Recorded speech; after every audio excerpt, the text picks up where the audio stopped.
Muchas gracias por la invitación. Quiero compartir con ustedes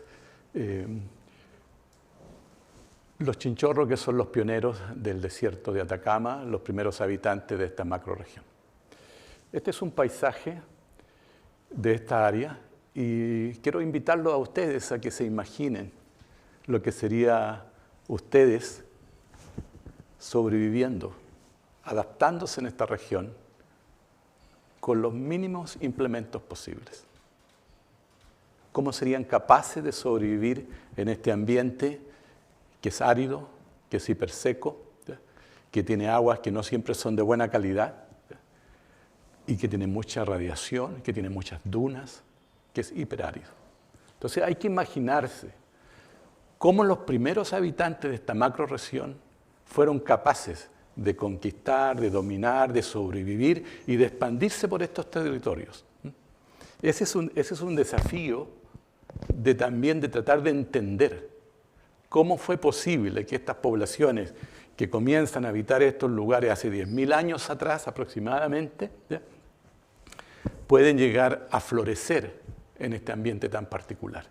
Y en un momento particular de su historia evolutiva, desarrollan complejas técnicas de momificación artificial que les voy a presentar más adelante. Entonces, en este ambiente hiperdesértico de la costa, del desierto, de los valles transversales que cortan esta región, se desarrollan los chinchorros a lo largo y ancho de esta costa. Y hay múltiples sitios en el sur del Perú y en el norte de Chile que son testimonio de la vida, muerte y logro de estas poblaciones ancestrales. Hay múltiples sitios que nos van dando luces de cómo fue esa vida tan interesante, tan desafiante en el pasado, y con múltiples técnicas nosotros podemos irla investigando, registrando y trayendo a la luz para entender todos estos procesos que vivieron estas poblaciones en el pasado. Y si bien de repente ustedes pueden decir, pero en este desierto no hay nada, pero cuando empezamos a excavar, cuando empezamos a explorar meticulosamente, empezamos a descubrir los artefactos utilizados para la subsistencia, los anzuelos de concha para poder pescar, las pesas líticas, las bolsitas de malla, mucho trabajo en fibra vegetal, que les permitía entonces utilizar todo lo que tenía su medio ambiente para subsistir, sobrevivir y proyectarse hacia el futuro. Estos son los ambientes, son algunos de los artefactos que encontramos en las múltiples excavaciones y los grandes depósitos o conchales que van dejando testimonio de esa vida milenaria. Y también podemos observar que en algún momento, hacia el 5000 a.C., desarrollan técnicas muy complejas de momificación artificial que les voy a ir presentando. Entonces, este ambiente de subsistencia costera, de vidas que están ligadas al mar, que están ligadas al desierto y que van dejando sus testimonios poco a poco, son pistas, son múltiples pistas que nos van dejando los recuerdos, las vivencias y también interrogantes de cómo vivían las poblaciones en el pasado, cómo se desarrollaron y cómo podemos utilizar múltiples líneas de evidencia para reconstruir ese pasado. No tan solo de la subsistencia, sino también de otros aspectos, como es la vida, como es la muerte, como son los ancestros, que son fundamentales en todas las historias evolutivas del pasado. Entonces, estas poblaciones chinchorros son grupos de pescadores, cazadores, recolectores, que se están desplazando a lo largo y ancho de la costa del desierto de Atacama, sobre todo en estos ambientes donde hay desembocaduras de río que les permiten obtener agua fresca, que les permiten obtener los recursos vegetales también para complementarlo con su dieta marítima. Sin embargo, hay cosas que los chinchorros no tienen. No tienen cerámica, por ejemplo, todavía no la han descubierto, no la han inventado, no tienen productos agrícolas, ni tampoco tienen la metalurgia. Son elementos culturales que surgen miles de años después, hacia el 1800 o hacia el 800 a.C. aproximadamente. En esta zona comienzan a aparecer algunos de estos elementos. Entonces recordamos a los chinchorros como preagricultores, precerámicos y premetalúrgicos. Son pescadores, cazadores, recolectores. Entonces imagínense ustedes mismos tratando de sobrevivir, ¿no es cierto?, en ese ambiente que es más complejo, más difícil, desplazándose a lo largo de estos pequeños valles angostos, con aguas de mala calidad, pero que encuentran en algún momento pequeños oasis que se convierten en un paraíso. Y estos paraísos, ¿no es cierto?, son las desembocaduras de los ríos. Entonces, estamos hablando acá de las primeras poblaciones que hoy conocemos como chinchorro, ¿ya?, que comienzan hacia el 10.000 a.C. y en todo este periodo aquí más temprano, que nosotros le llamamos los periodos arcaicos. Entonces representan las primeras poblaciones, los primeros habitantes del desierto de Atacama, los pioneros, son nuestros tatarabuelos, digamos, de esta macrorregión. Y los testimonios que ellos van dejando a medida que se van desplazando por estos diferentes hábitats, van dejando los desperdicios, van dejando sus cementerios, van dejando sus restos de basuritas, que también les han permitido a los arqueólogos, a los diferentes estudiosos del pasado, ir haciendo una reconstrucción, ¿no? La arqueología es como una biblioteca, como un gran libro que uno necesita leer las múltiples capas que están ahí presentes. Entonces, todos estos estratos culturales nos van dando luces de estas antiguas sociedades de pescadores que habitaron toda esta macro-región. Y es acá en el área de Arica, Iquique, Camarones, donde los chinchorros logran un tremendo desarrollo de las técnicas de momificación artificial que son sumamente elaboradas. Yo les muestro esta imagen para hacerlos pensar. ¿Qué les dice esta imagen? Reflexionen un par de segundos. Una sola imagen dice muchas cosas. ¿Qué se imaginan ustedes en un par de segundos con esta imagen?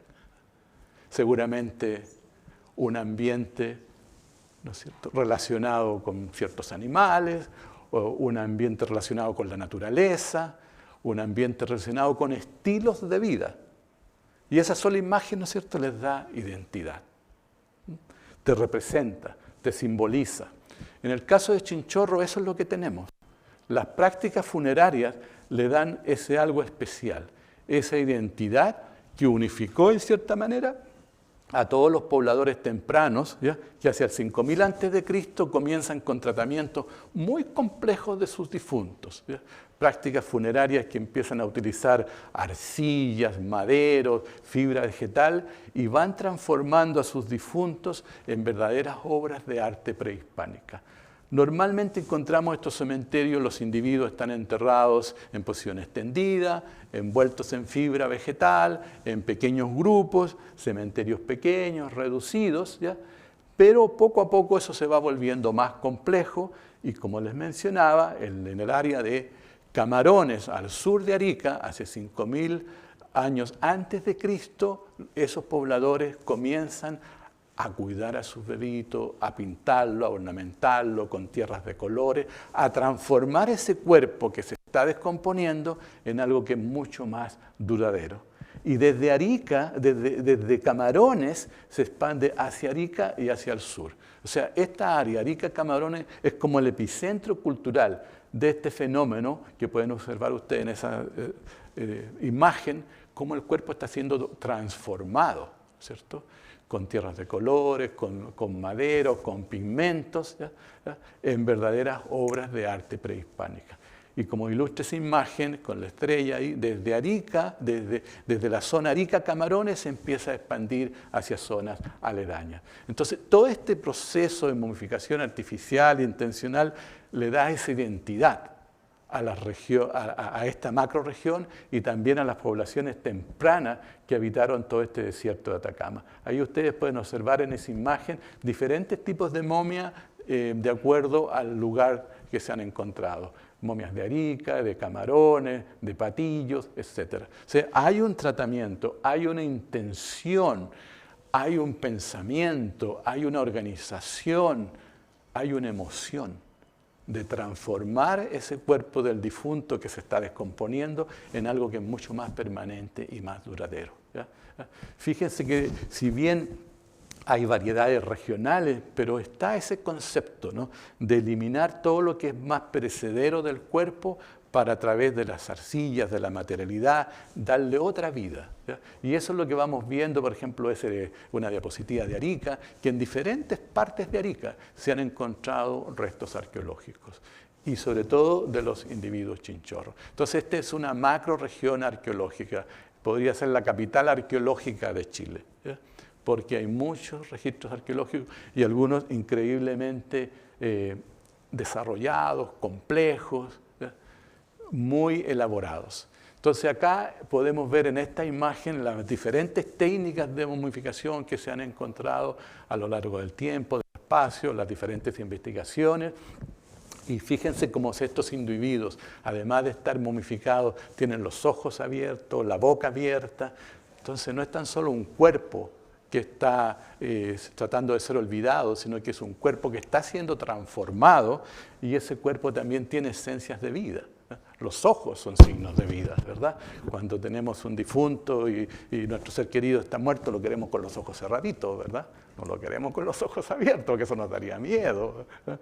Entonces acá no, acá los chinchorros fueron transformados, tienen los ojos abiertos, la boca abierta. Entonces hay una esencia que transforma a ese individuo de un cuerpo a otro estado que nos lleva más allá de la muerte, sino que también los muertos y los vivos compartiendo. Entonces, esta preservación intencional de los cuerpos también es emocionante, ¿ya?, porque hay muchos bebés recién nacidos que están siendo momificados, ¿ya?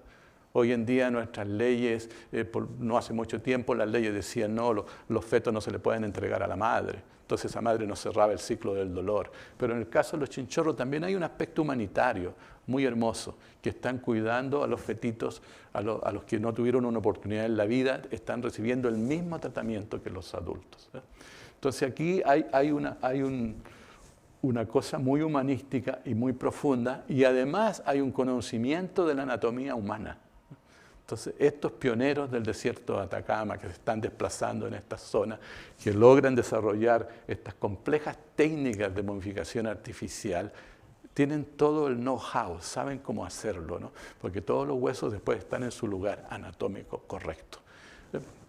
Estas son algunas imágenes, como ustedes pueden apreciar, la belleza, los colores, los detalles, la mano de los expertos miles de años atrás, utilizando diferentes colores, técnicas que van cambiando y evolucionando con el tiempo.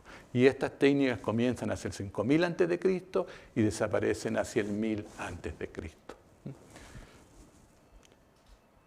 Fíjense, tómense un segundo y contemplen esas imágenes, ¿no? Lo poderoso que debe haber sido en el momento que está siendo creada, que está siendo terminada y cuando está siendo presentada a la comunidad. Todo ese proceso, ¿no? El proceso del dolor, del duelo, de la separación, ¿sí? Bueno, todas estas técnicas implicaron conocimiento, experticia, expertos, aprendices, ¿ya?, que a través del uso del barro, los maderos, van transformando este cuerpo en algo mucho más complejo y más elaborado. Estas imágenes, eso es lo que muestran, diferentes partes del cuerpo humano que se está siendo transformado. En algunos casos ven las extremidades inferiores, como tienen arcilla, fibra vegetal, barro, pintura, hueso y sus amarres y sus refuerzos, ¿sí? En otros casos podemos ver incisiones. De acuerdo a los tiempos, podemos ver incisiones para la remoción de los órganos, para la extracción de estos elementos que se van a descomponer, ¿sí?, para luego rellenar esas cavidades con diferentes arcillas, fibras vegetales, secar esas cavidades, reforzarlas y suturarlas. Y en este caso están siendo pintadas con tierras de colores rojos. Y eso está pasando hacia el 2500 al 2000 a.C. Entonces imagínense una máscara negra con los ojos abiertos, la boca abierta y un cuerpo todo pintado de rojo. Lo fuerte, lo emocionalmente fuerte que haber sido eso, lo importante también para la comunidad, todos estos ritos, ¿no? Entonces, a través de diferentes técnicas, analíticas, interpretaciones, vamos dándole vida a estas poblaciones que habitaron todos estos ambientes. Y como esto, que era algo tan regional y particular de Arica, empieza a tener sentido después a nivel macrorregional, a nivel de país y también a nivel universal, porque ahora Chinchorro es patrimonio cultural de la humanidad. Entonces, cómo a través de un aporte científico también, con pequeños detallitos, estar trabajando con la brochita, articulando, cuidando cada detallito que se conserve lo mejor posible, porque cada elemento tiene su pista que entregar, no es como un rompecabezas, que no sabemos cómo es el rompecabezas, pero poco a poco lo vamos armando y va tomando sentido, ¿ya? Entonces, este legado cultural de los chinchorros que habitaron en ambientes hiperáridos, que son los pioneros de esta macrorregión, que son los pioneros de vivir en un desierto y un ambiente costero, hoy en día también maravilla al mundo por toda esta adaptación, por toda esta evolución de todos estos ambientes, ¿ya? Y como pueden ustedes apreciar, la riqueza cultural, la riqueza material que encontramos en esta zona es magnífica, porque se encuentran múltiples restos de miles de años atrás. Entonces, por eso yo le digo a los estudiantes, hay que pensar positivo, porque en Arica se conservan hasta los malos pensamientos. Entonces, tiene que pensar positivo, porque la naturaleza de los elementos que se conservan es fantástica, es bellísima. Y a través de múltiples especialidades podemos estudiar los tejidos, las fibras, los restos de los parásitos, los contenidos intestinales, reconstruir sus modos de vida, ¿verdad? Podemos saber muchísimas cosas utilizando inteligencia, utilizando recursos, utilizando tecnología y sobre todo con imaginación. Podemos tratar de entender todo este pasado milenario. Y también entonces tenemos que entender que la muerte, que es algo que ese cordón umbilical que une pasado y presente, ¿cierto? Entenderlo como estos ritos, donde tienen que imaginarse a la persona que está falleciendo, los ritos de separación, los ritos de el dolor que sienten los individuos, ¿no? Cuando alguien muere, la importancia, el shock social que tiene. Y después el periodo de incertidumbre, lo que se llama un periodo liminal. ¿Qué pasa con la familia? ¿Qué pasa con los hijos? ¿Qué pasa con los padres? Imagínense cuando muere alguien que nosotros queremos mucho, ¿no? Cómo la muerte en cierta manera crea una microdestrucción. Y entonces ese es el momento cuando seguramente están preparando el cadáver, cuando lo están articulando, cuando están buscando los diferentes elementos, ¿no? Para rearticular. Y después cuando el balance de la vida nuevamente vuelve a su lugar. Es decir, cuando el cuerpo ya está terminado, cuando hay un regocijo, cuando está totalmente el cuerpo de una forma mucho más elaborada y más bonita para poderlo contemplar, para poderlo tener cerca de su medio ambiente. Entonces aquí Chinchorro nos narra una historia, ¿no? Una historia evolutiva, una historia de adaptación, una historia de sobrevivir en estos ambientes hiperáridos, pero también una historia que tiene que ver con el ser humano, ¿no? Una historia con un humanismo temprano, con la emoción, con el sentimiento del tratamiento a los seres queridos, ¿verdad? Y eso es un poco, yo creo, la moraleja que tenemos que aprender del pasado, ¿no? Pasado y presente están siempre conectados y los chinchorros nos invitan un poco a reflexionar sobre nuestras propias vidas. Muchas gracias.